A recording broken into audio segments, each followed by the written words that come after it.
Yegor Dragunov. You killed hundreds of civilians, including the family of a Finnish commando who took revenge and became a legend. The legend entered Soviet Union 10 hours ago. I'm sending you to clean up your mess. I think the legend has been homesick.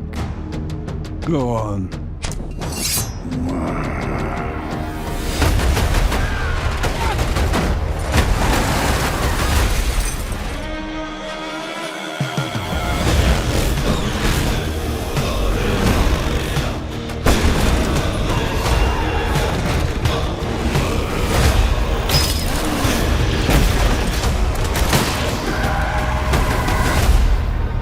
They're saying I lit the fire in you. I will put it out.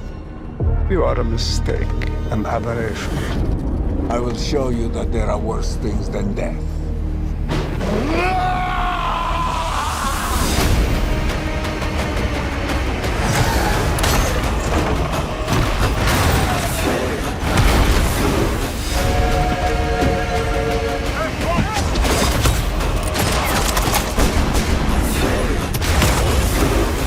You stubborn motherfucker.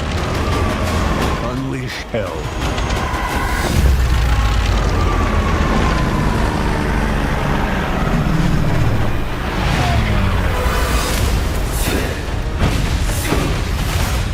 You are going to be buried in the frozen ground, like the rest of your family.